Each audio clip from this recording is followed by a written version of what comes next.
Tanushree. I am studying in 7th standard, A section. Hi, my name is Kritika. I am studying 7th standard, A section. இப்போ sustainable mind செட்டை பற்றி பேசுவோம். சஸ்டைனபிலிட்டிக்கு கார்பரேஷனுக்கும் thank you.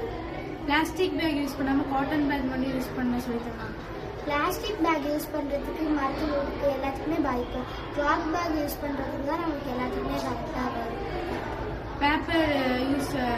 Paper வந்து ரொம்ப waste பண்ணாமல் மரத்தெல்லாம் வெட்டாமல், நம்மளுக்கு மரத்தெல்லாம் வெட்டினா ஆக்சிஜன் எதுவும் நம்மளுக்கு கிடைக்காதுன்னா மரத்தெல்லாம் வெட்டாமல் இருக்கும்.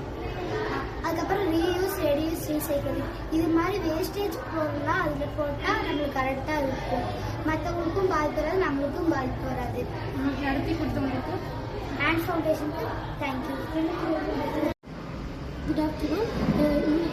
எங்களுக்கு வந்து சஸ்டைனபிலிட்டி நடத்துனாங்க. அவங்க 5 மாதத்துக்கு எடுத்தாங்க. அவங்க என்ன எடுத்தாங்கன்னா அவர் என்விரான்மெண்ட் அதை பற்றி வந்து யூஸ்ஃபுல்லாக எடுத்தாங்க.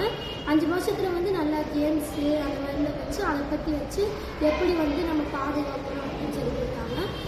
இது வந்து கார்பரேஷன் மதிக்கிறதுக்கு தேங்க்ஸ். அதுக்கப்புறம் வந்து ஹேண்ட் ஃபவுண்டேஷன் மதிக்கிறதுக்கு தேங்க்ஸ். அப்புறம் வந்து கடைசியில் லா ஃபவுண்டேஷன் அவங்க பிஎஸ்டி காலேஜுக்கு ஸ்பீச் கொடுத்தாங்க.